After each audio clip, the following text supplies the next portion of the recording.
Is the United States finally playing catch up? A private sector initiative is paving the way. The digital dollar pilot programs are here. What can Americans and the world expect? How does this compare to the 7-year lead China has on its own digital currency, the yuan? And how can the digital dollar exist alongside cryptocurrencies? Welcome to Word on the Block, the series that takes a deeper dive into blockchain and the emerging technologies that shape our world at the intersection of business, politics, and economy. It's what we cover right here on Forkast.News. I'm Forkast Editor-in-Chief Angie Lau. Well, the Digital Dollar Project, launched by the Digital Dollar Foundation and Accenture in January last year, is a private-led effort to bring a U.S. central bank-backed digital currency to reality. But with China's digital yuan progressing quickly and with the U.S. dollar's global reserves shrinking, well, some fear that dollar dominance is under threat. Today, 5 pilot projects for a U.S. CBDC are set to launch over the next year. Meanwhile, Asian nations have joined forces to explore cross-border CBDC implications already. So the question is, how does the U.S. compare in this race? As its own central banker, Federal Reserve Chair Jerome Powell said, they should get it right, not first. And all of this amidst the latest U.S. agency investigations into cryptocurrencies. Well, joining me today, right now, is the founder of Digital Dollar Foundation, the former chairman of the Commodities Futures and Trading Commission, CFTC, J. Christopher Giancarlo, and Accenture's senior managing director, David Treat. Chris and David, welcome back to the show. It's great to have you both on again. It's great to be with you, Angie. Thanks so much. All right. So refresh us. The Digital Dollar Project. When we last talked, it was last year, it had just been announced, and now you're in the pilot phase. The world is very different 1 year later, especially with increasing mainstream adoption amidst the institutional and traditional space as well. Where are we on the Digital Dollar Project? Well, we're really making great strides, Angie. I want to put things in context. Society has been experimenting with money for over a decade now. Governments themselves are relatively late to this innovation. It's not, I don't see it as much as a contest between the United States and other countries, as much as it is the private sector. And money has long been as much a social construct as it's ever been a government construct. The private sector has been experimenting with money, and central banks around the world are looking at that innovation and saying, wow, can this solve some problems that we have? Can it give us greater precision of monetary policy? Can it allow us to speed up our institutional wholesale payments? Can it address issues of financial under-inclusion? What can it do for small business? What can it do for large business? How can it future-proof our national currencies against a tide of the internet that is now in its third or fourth generation? After changing the way information moves, or after changing the way devices talk to each other, now the internet is once again setting sights on things of value and bringing enormous change. And society, as I said, has been experimenting with that change, and now central governments are doing that. Now, every central government has a different set of factors to deal with because they deal with a national economy and they deal with the way their currency operates in the international economy. And certainly the dollar has some it plays a unique role both domestically and internationally, and has enormous responsibilities to the role it plays. So Chairman Powell is absolutely right. It's critical that the United States gets this right. And we at the Digital Dollar Foundation and Project have been looking at this for some time now. And with the help of and generous support of Accenture, we now are going to put our ideas into practice. We're going to now test out some of the things that have been talked about for a long time about the dollar. And so, David, why don't you talk about some of those projects? Yeah, they intentionally span the range, as Chris set up, of financial inclusion focused projects for the banked and underbanked, and while we immediately recognize that it's not a panacea for those challenges that are enormously complex, we do want to make sure that we're looking at the various ways where it could help. We have some constructs and theories that we want to test out to see if there's a mechanism by which we can have an easier onboarding for those that either choose to or are constrained from being able to participate in financial services, and then all the way to the other end of the spectrum of what it can do, and really where there's been a lot of private work underway, on almost a placeholder basis through the use of stablecoins. As you look at what's being done in core capital markets infrastructure, in experiments around cross-border payments, and other constructs, looking at the wholesale and commercial bank infrastructure. So there's an intentional wide range. We want to make sure that we're exploring all of the potential use cases and really zero in on where there's real value. This is not to replace all forms of money. It's to add new tools and capabilities to be able to help us modernize and better match the needs of the digital world that we've been building up all around it, for which money really hasn't changed in a very long time. So it's a digital version. It's not meant to replace, as you said, but complement. But you did mention cryptocurrencies, you mentioned stablecoins, you mentioned a parallel universe of crypto that has been built since 2008. And in a current day environment, you have seen also, well, we've all seen this incredible adoption, including corporate treasuries and institutionals, Tesla, just, obviously top of mind. But also, amidst today's announcement, we're talking May 14th here today for our audience. But today's announcement that the Justice Department and the IRS are now looking into Binance and really honing in on the concern that billions of dollars have been flowed through Binance by crypto criminals or the underworld. How does that erode or diminish the integrity of this conversation that we're having right now about the importance of digital assets, but also crypto, and also a digital version of money? So, Angie, I began by talking about the internet in its third and fourth generation. We're going to look back in history as seeing the internet as one of those fundamental step forward in the technological advancement of humankind. And in its wake, there's a lot of change. There is also a lot of opportunities for bad actors to take advantage of that, as they've done every other step along the technological evolution of humankind from the beginning of time. Whether it was the steam age or whether internal combustion, your cars were used to run alcohol during prohibition, right? I mean, all technologies lend themselves to bad use and also good use. And those of us who see this as an opportunity are committed to seeing its further development in the right usage. Money is a public good. Money is a nation's currency, is as much of a piece of infrastructure as is a railroad, as is an airport. Upon that infrastructure of money, businesses are built, services are offered, people's lives are ordered. The dollar plays a tremendous role here in the United States, plays a tremendous role around the globe. And what we're seeking to do with the Digital Dollar Project is explore those good uses, but to also understand the challenges in order to see how the dollar itself can be modernized from effectively an analog instrument into a digital instrument.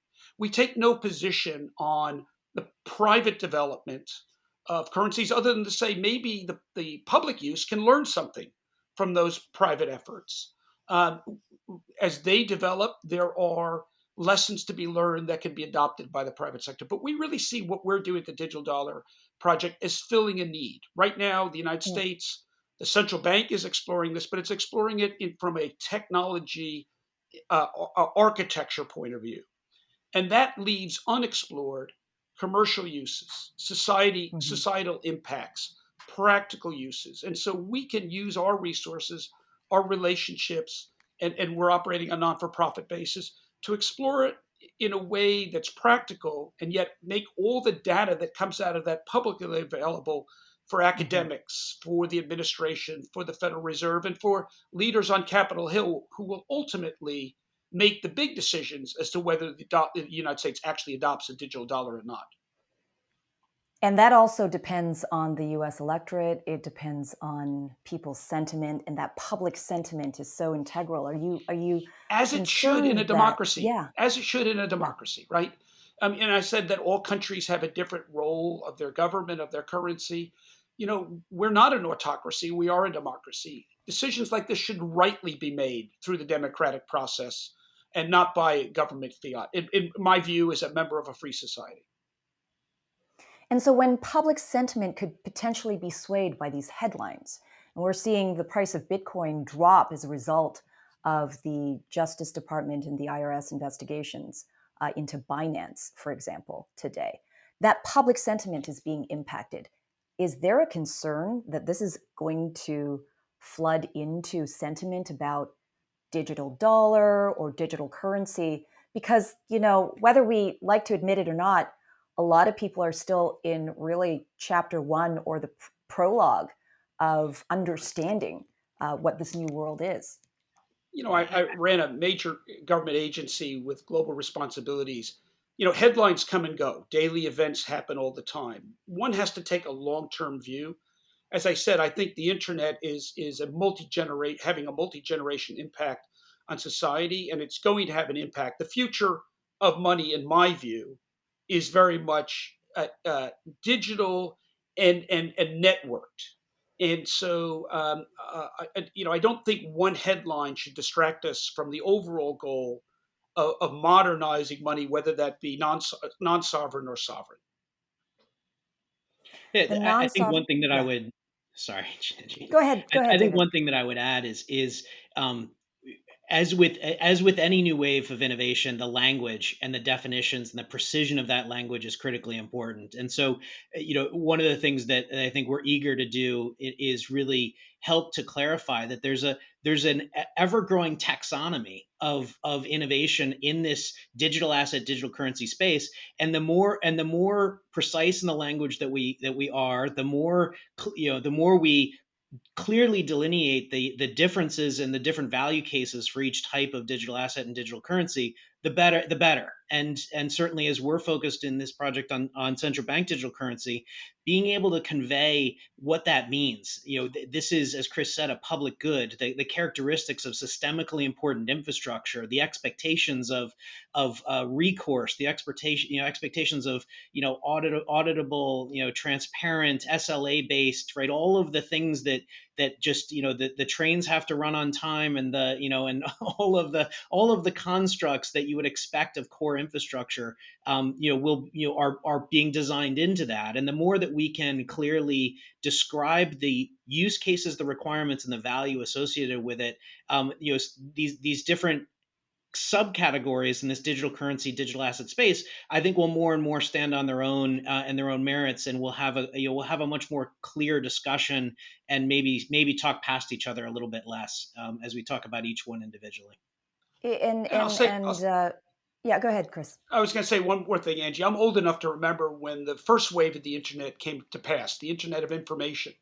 And I remember the knock on it by those who were skeptics was that it was only good for transmitting pornography. Well, that hasn't changed. The internet is still good for pornography, but it's also good for booking a vacation, getting a taxi, finding information. The world has become networked. Technology, is value neutral, and the goal has got to be to harness it for the good while restraining the bad. That is a balance that continuously remains tenuous as we move forward, as it does, to your point, in any kind of innovation as it accelerates. What's I want to pick up on your point as well, the importance of democracy, defining a digital version of a currency. In what way do you think that actually starts to create characteristics of how a dollar should behave? Does democracy have a unique way of defining some of those characteristics in a way that perhaps uh, other nations that are not democratic could or would? Absolutely. I said before that money is as much a social construct as it is a government construct. money carries with it social values. The dollar, during its period of ascendancy that we've known the last several generations as the world's premier reserve currency, has carried with it democratic values, the rule of law, of financial markets free of government assertion, government control, of individual economic privacy balanced rightly against law enforcement needs, but generally assuring individual economic privacy. Now, that's the dollar.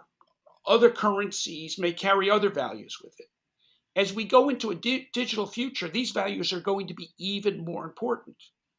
We may see a world in which you've got a digital dollar, hopefully, and if we get it right, carrying those values, competing against currencies of non democracies that carry different values with them, values of state surveillance, of government control of financial markets, of social credit systems. You know, actually, a relatively small percentage of the world's people live in democracies, but many people aspire to those democratic values wherever they live. And so I believe that done right, with the right values built into, designed into a digital dollar as design virtues, the dollar could become reemerge once again as well it is today, the reserve currency, but even more so because of those democratic values built in compared to the alternatives. And the alternatives could also be non-sovereign currencies that don't carry rights to privacy, that where non-sovereign currencies are mined by their sponsors for the commercial data that it generates. The dollar, that privacy would be protected against government mining by our Fourth Amendment, and it would be protected against commercial mining by whatever one's relationship with their bank or financial institution or wallet provider. So the values at the end of the day, I think, are the most important issue in as we develop currencies, whether they be sovereign or non-sovereign, whether they be democratic or non-democratic. Let's talk about China. It's the 7-year lead that you're working against. That we called it a race. That gap is only extending. Where do you view the digital dollar initiative? It's still a private sector led initiative. You do not have central bank, Federal Reserve backing. You may be working alongside a lot of legislators, but this is not a public led initiative. Is that a vulnerability with this Well, project? I would push aside the race analogy, but I would say there's a contest, and the winner of the contest, is the nation that successfully um, uh, incorporates into a digital currency their societal values. In many ways, the contest for the United States is against itself to make sure that the digital future of money is one that has incorporated into those values that made the dollar the world's primary reserve currency, the rule of law, of individual economic privacy, of free and independent financial markets. If we're successful incorporating those in the digital future of the dollar, that would be a very successful outcome of that contest. David, when you're taking a look at the pilots that you're working on, and you contrast that with the pilot trials that have been happening for years now in China, what are you thoughtful about? What are you thinking about? It's so it's let me add a layer to that. When we've been as Accenture, we've been looking at blockchain in our applied research context, Accenture Labs, since 2012. And in 2015, we recognized this. It was time to build a business around it because it was relevant from a corporate enterprise government perspective. And so I was tapped to do that. And as I did kind of the first audit, desk audit of, hey, who's working on this? A guy on my team named Giancarlo immediately emerged and said, oh, I'm working with a central bank. And we're focused on central bank digital currency. And from that first moment and first client, as we formed our team, we've been working with central banks around the world since 2015. So this is not a binary one country started and no one. This has been a global. At this point, we've worked with the majority of the G20 central banks, and so there is a global body of knowledge, a global body of experience that's well underway. And whether it's other things that are in the public domain right now, whether it's Sweden's Riksbank's work as the world's oldest and often most innovative central bank, through history, to the work, Banque de France, ECB, across the board. There's the majority of central banks, according we very much subscribe to the BIS report in the fall that said 80% of the world's central banks are Right. working on central bank digital currency. They've been doing that for years, and we've been helping them. Yes. And so part of what I'm excited to do is bring that global knowledge and that global experience from helping around the world to the U.S. context. And so, as Chris said, I think the race analogy is not the right one to focus on. I think just as Chris laid out, I think it's the premise of how it's designed and how it works, and at the end of the day, the most useful, most functional currency, backed by the best, by the best economy that it can be backed by, then underpins its usage and value. And so, I'm actually, incredibly bullish on the ability for, and not just the U.S., but clearly the focus of this is the U.S. I'm encouraged by the global progress being made around the world by central banks in this effort, because also at the end of the day, we do have a more and more global, we've obviously very Hmm. globally interconnected global financial system, and so interoperability and the whole notion of how it not just helps domestically but internationally is critically important. So you're almost applying the characteristics that a lot of us hold into your efforts outside of the United States with your projects with other sovereigns in their CBDC efforts, and then taking it back and illuminating it for the U.S. market and hopefully the Federal Reserve. If they ultimately listen, but I want to outline the some 9 pilot scenarios that you shared with me for our audience, um, because I think this also reflects to what you've both said: the characteristics and the values, and the intent of how money should be applied. So there's a rural pilot, so effective P2P payments, offline transactions, banking deserts where people may not have necessarily that easy access to bricks and mortars, bank, the latest branch.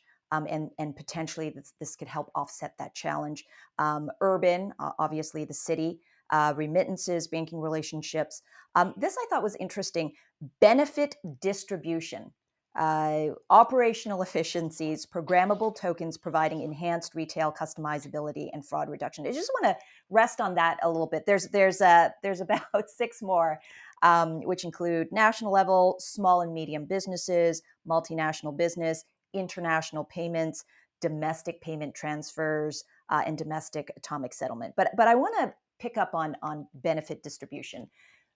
Obviously, when we talked about those stimulus dollars being handed out during the COVID-19 crisis, the stimulus checks and the tax checks that were handed out, the unemployment benefits that were handed out to people in need, there was a lot of criticism about the operational inefficiencies, the technological archaicness of the system that meant that people were waiting weeks, if not more than a month, for dollars they needed yesterday. How can a digital dollar, under this pilot of benefit distribution, how would that work? And what are you testing for against this scenario that we already experienced? If you want to grab that one first, Yeah, no, sure. it's a great one. Yeah. So this immediately gets into some really interesting things that we're going to explore, right? Which is the proximity and the integrated relationship of identity in financial systems, and so when you're talking about benefits distribution, you have both you have the policy choice, or the decision that you want to distribute funds or goods or services, and then you have to be able to know who you're sending them to, and to be able to have that all hang together. And certainly we all read, there's all of the stories of the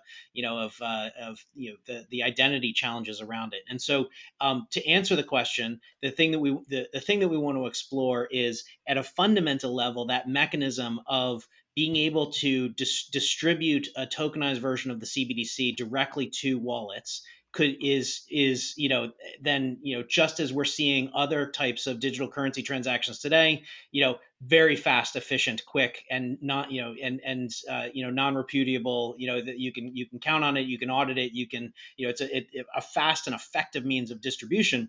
But that also then has to be paired with, are you sending it to the right parties, and are you not sending it to the same party twice, and the like. And so part of what we're going to explore are the various options around, against a backdrop of not having a national ID system, which is also part of our core societal values, and we could have the debates and discussions around that.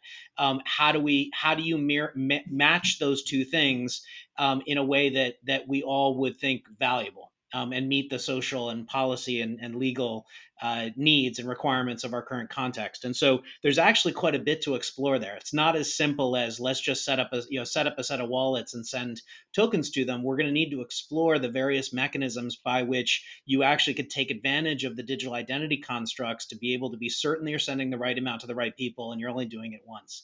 And so it'll be an interesting one to explore. And I guess the other dimension that's important to say is that's only part of that use case. The other part of that use case around benefits distribution, are where we have social programs, whether it's what FEMA does in moments of natural disaster, to be able to get aid to people that have been suffered from hurricane, earthquake, other natural disaster, or programs like food stamps, and that ability to consider that. I think our going in position is that notion of embedding business logic that says we want a benefit to be distributed, and we want the population to spend it on, based on what the policy decisions are: food, health, safety, shelter, and not anything else.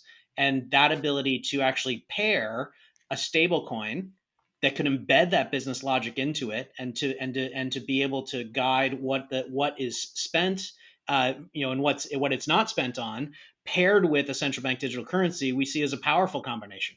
And one that's certainly worth exploring. So benefits distribution has a number of different dimensions to it. There are a number of pilots already underway around the world, in this context, and we're gonna it won't just simply be, can we get money to a wallet? It's thinking about all of those sociological identity usage, principles, laws, values, and regulations that wrap around it. And because David is so involved in some of these efforts around the world, he speaks about the challenges, which he knows well. But the opportunity is, if we can surmount those challenges, it's instantaneous delivery of value in the form of a government benefit. And what we did learn in the crisis is the existing system has enormous amounts of latency, has enormous amounts of friction, and it's by definition exclusionary, because it requires people to have a certain degree of identity, and in many banking relationships, a certain amount of initial capital.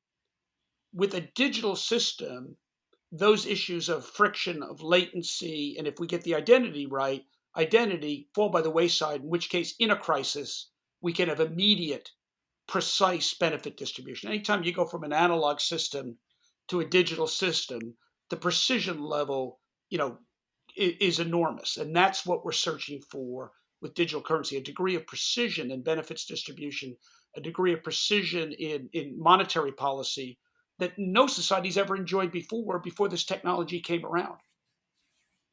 Two things. Central bank, right? This will be directly tied to central bank coffers, which essentially disintermediates banks and the most banks' functionality in the monetary system. Is this something that the Federal Reserve is ready for? Is the digital dollar project conscious of and or thinking about how that may be the case or may not be the case, depending on how this is structured? Very, very conscious of it is the answer to that. And secondarily, think about fiat money now. Fiat money does not disintermediate the banks. In fact, it empowers the banks. It's the banks who are the distributor of fiat money. And we see digital money as basically an upgrade of fiat money, but distributed through the same two-tiered banking system and as a non-interest bearing obligation to the federal government, and for the same reason that most thoughtful people don't keep their life savings in their mattress, they keep it in a bank or other investments to earn a return. We think most thoughtful people will treat digital money in the same way. And so we really don't see this as disintermediating the banks. And we think that banks play a critically important role in the US economy and the global economy. People with $100,000 that want to buy a $400,000 bank or a house are still going to need to go to a bank to borrow the additional. People that want to start a business, we need banks to play that role, and therefore they need deposits. And so we see this very much as not disintermediating the two-tier banking system, but being very much a feature of it. David, I want to pick up on just the characteristics argument. Chris very eloquently said that, amidst the backdrop of non-democratic nations, for example, the social credit aspect of being able to use the dollar depending on what the state or what a centralized government or authority decides that I can do with this. How is that different, however, from how a central bank backed digital currency functions, even in the fiat world, where you raise interest rates because you want people to spend. You lower it if you want people to save, et cetera, et cetera. How are you applying that thinking, that levering up and levering down of monetary policy in the characteristic of the digital dollar? Yeah, so one of our other core tenets is that we think this is monetary policy neutral. Actually, it's a third form of money. It may provide some precision and some additional tools, to monitor the money supply. But actually, based on the work globally and based on the initial design constructs and conversations, our fundamental premise is that it is actually monetary policy neutral. I think the technology has wildly powerful configurability, and can introduce concepts, but that will all be at the will and direction of the Federal Reserve and Congress around what we value. But at the foundational case, and one of our core tenets is actually being monetary policy neutral. Very And interesting. Angie, I would say there's a big difference between a democratically elected government deciding to adjust monetary policy across the board because they believe that in the interest of people at large, more spending might be better. There's a big difference between that and a democratically elected government deciding that an individual criticized the government and so therefore their spending is going to be cut off. So I don't think general monetary policy in any way is anti-democratic or imposes on it violates individual freedom in the way that a social credit scoring, where taking an unpopular stand on any issue, one could lose their access to money or the ability to use money to buy goods, services, or in some cases even necessities. Another headline that has taken over the machine, as it were, the concern about environmental impact of Bitcoin, of other cryptocurrencies. What have you discussed in terms of when you're designing a digital dollar and the potential environmental impact of that? Is that something on the table of discussion? No, it's really not. And again, this is something I wish we were. I wish we had more clarity and more education around, because people are talking past each other in wildly, wildly unhelpful ways. One of the core differences between a central bank digital currency, which by definition needs to be operated by the federal government, by the central bank, or designated regulated authorities, is there's no mystery as to operates the node infrastructure, right? There's no need to incent anyone to be able to operate it. And on that basis, you don't need the same kind of consensus mechanisms. You can use more basic raft-based consensus to keep the nodes, in order. And so it's actually, when you have known operators of the system, you can still have a very large node network and have all of the benefits, that we ascribe to, the cryptocurrency space, but you have a tremendously efficient operate structure because it's known actors not competing to win the next allocation of a coin. It's actually wildly efficient. We've been actually doing a bunch of work in the corporate enterprise and government context in the comparisons, not to cryptocurrencies, but the comparisons to existing mainframe architecture and its efficiency. And this, just some really staggering stats coming out where you're going from tens of millions of lines of code to operate systems to tens of thousands, or less, right? As we Yeah. modernize our financial architecture, this is actually a wildly efficient mechanism to operate it, and would be, when you have known operators of the system, massively efficient, no ESG concern. I might, quite the opposite. I In look fact, forward to that you might have conversation. yeah, we might have actually a greater environmental responsibility by moving away from coinage and paper and cotton materials to a digital system. That is a very great point. That is another important conversation for another show. We'll get you back for that one. But when it comes to the digital dollar, and thank you for addressing that. In regards to traditional banks, a lot of people still discuss the SWIFT system, still dominates the monetary relationships around the world. How important for you both is it for today's global economy to be more efficient, as you've said?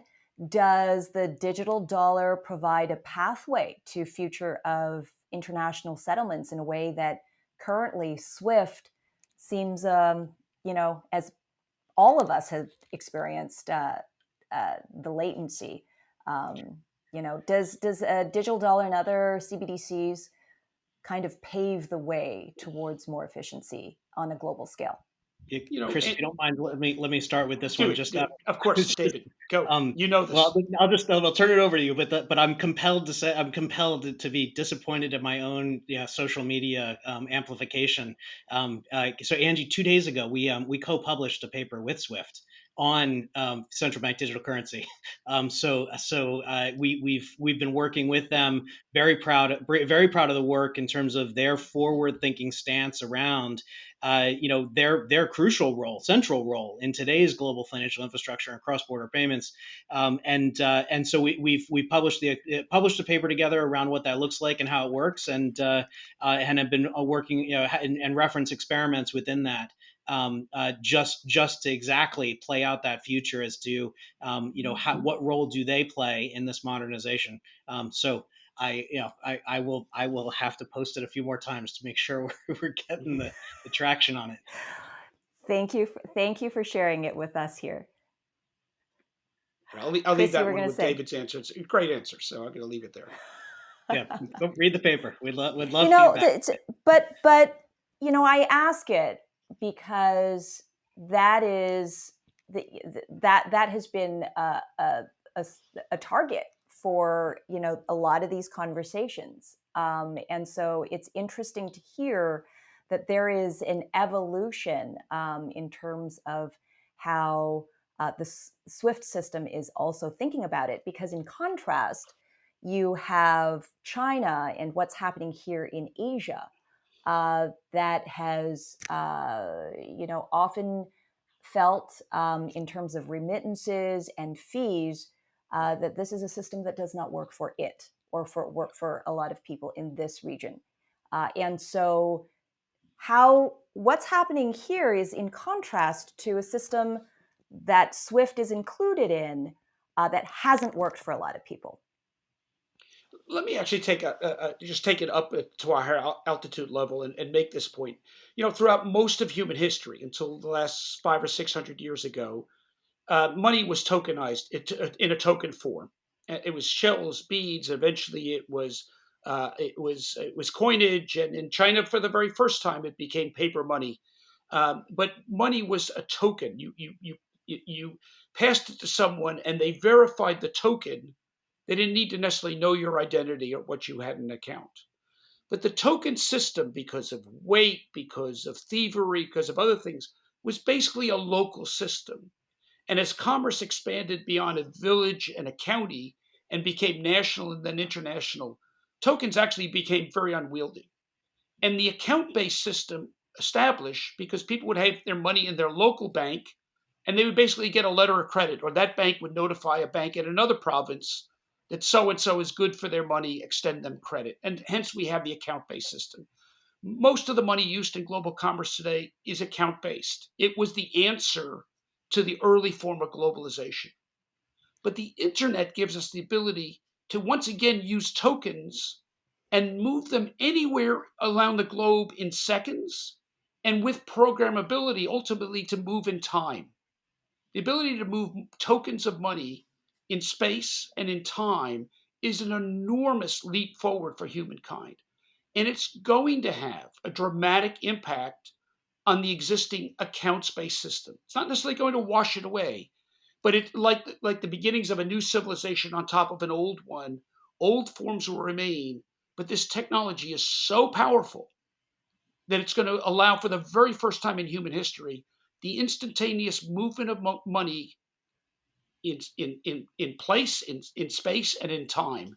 And it's just an enormous concept. As I say, society has been looking at this now for over a decade, and governments are waking up to it.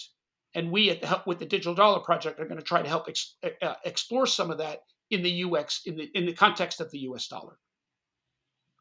And to stay at that level, we've mentioned stable coins here. How is a digital dollar effective when there are stable coins that can be linked to currencies right now in use? Well, I can go back to history. The dollar wasn't always the ubiquitous form of currency in North America. Um, uh, in the 19th century, there were many forms of currency used. Some of them were sovereign currency of foreign countries. Some were issued by banks and trust companies and railroads and mining companies, and they all had different values. Some cases, the value was stronger the closer you were to the bank, and the further you went across state or out of state, it traded at a discount to other instruments. And so you had all these different premium or discounts of one instrument trading to the other. And the greenback, the dollar, was created to provide some stability and ultimately replaced all those. So you had a standard measure of value of the US dollar. Stable coins all have their own unique mechanism, their own unique protocol, their own unique tether or tie to the dollar. And so, in an environment where you have multiple stable coins and perhaps a digital currency, you're going to have different variations in value. It's a complicated system. It's one with precedent. We've done that in the United States, and as we've made very clear, we at the Digital Dollar Project take no view on development of non-sovereign money. If anything, there's a lot to be learned from those experiments. But our focus is on the digitization of the dollar because we believe the dollar is, as we said before, a basic part of our economic architecture that needs to be modernized and made future proof for a digital future. Do you think the real contest is between a centralized fiat like a digital dollar or decentralized cryptocurrency? I think there are so money has academics will tell you there's three traditional characteristics of money: store of value, unit of account, means of payment. All of the different cryptos have different value proposition within those three, right? And something as decentralized as Bitcoin, from my observation, uh, on days of risk off, it trades like gold. Of days of risk on, it trades like Tesla. Um, uh, um, but it's as a means of payment, it's variable because speaking of Tesla, a week ago you could have bought a Tesla with Bitcoin. Today you can't. So Yeah. as a means of payment, it has an uncertain track record. As a store of value, well, look at gold. Gold hasn't. All commodities are up except for gold. And so I think in many ways Bitcoin has become the digital replacement of gold as a reserve store of value amongst fears of inflation and other Mm, mm. economic consequences. And so, what can we expect to see? The pilots are getting underway. What's next? What are the conversations you're having when you see Jerome Powell next? Well, we're not What are you going to going to give you the say? grand reveal, but maybe we'll give you a little teaser. Dave, you want to give a little teaser? And then maybe we'll come back on your show in a month or so and maybe do a grand reveal. I'm looking forward to it. I want to hear it. But what's Yeah. tease us a little bit? Tease us a little Yeah, bit. a little bit. So we are from a process perspective, right? We've announced the pilots. Our advisory group is actively engaged, and we've had a massive amount of reach out, from for over the since it's been 10 days now or so, and so we're in the midst of picking the captains for each one of the pilots. That those players that would have a particular particular body of expertise, experience, or other contribution that can carry it forward, help to define us. We're figuring out who those captains are going to be, but very consistent with the nature of how we've run the DDP from the start, incredibly open. And so we're going to make sure with each one of the pilots we've got a diverse set of experts and stakeholders, people who are going to kick the tires hard, and people who are going to champion the innovation, and so the groupings around the pilots I think going to be really interesting, and in many respects we're going to take advantage in some instances of work that's already been completed somewhat in anticipation of a CBDC, where we're going to where there have been efforts to use a stablecoin construct as maybe a potential example, as again in a placeholder context, and now be able to then get to quicker results, working off of that pre-existing body of knowledge. I think the other thing that's really important, and you'll see in this, is that our technology independence is crucial here, right? We're not commenting or focusing on one particular technology. We're going to have a technical steering committee that really guides and makes sure that we're using a variety of different technologies and architectures, across the pilots, Mm, because the focus and scope really is on the functional evaluation, the sociological mm-hmm. usage feedback and inputs, the value cases associated with that. We'll obviously continue to learn on the technology side, of course, but yeah, we'll come back in a number of weeks with those first groupings and announced pilots. And Okay, I'm I'm going to trying to play read Chris's translator face for as our to how much audience. more of an Easter egg he wanted me to land here. Okay, I'm gonna play translator. I'm gonna read between the lines of what David just said, and what I'm hearing is that we're gonna hear from some big Fortune 100 companies, and big agencies and Hmm. big names that are going to help spearhead some of these pilots. Am I right? Right and wrong. I think we're very intentionally we want small. This when you think about the financial inclusion, the unbanked and underbanked, there may be some really important small local players that we Yes. announce. So Well, I'll tell you what. I'll interpret David a little bit. So, Okay. I think one of the false choices that are out there is, oh, CBDC is good for retail use, but it's not good for wholesale, or it's good for wholesale, it's not good for retail. I've heard that a lot of times. One of the things we will want to do is make sure we take on both ends of that spectrum early in the process so we can deliver some good data to inform that debate. So there's a Mm, little tease in that we're going to look at both the retail side and large wholesale use early in our process because we want to make clear mhm. that the spectrum of examination is worth doing across the board and not just at one end or the other.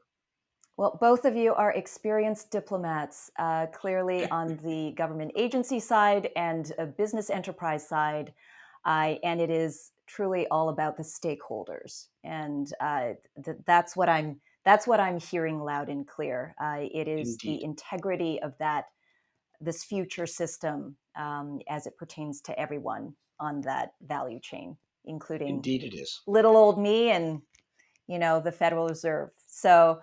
Um, Thank you so much for this very expansive conversation. It was a pleasure to have you both on again and share the latest updates. And we do expect to talk again when you're ready to share bigger news. That'll be fun. We'll make it happen. Yeah, thanks so much for Wonderful. having us. That was Chris Giancarlo and David Treat of the Digital Dollar Foundation. I'm Angie Lau, Forkast.News editor-in-chief. And this was the latest episode of Word on the Block. Thank you all for joining us. Until the next time.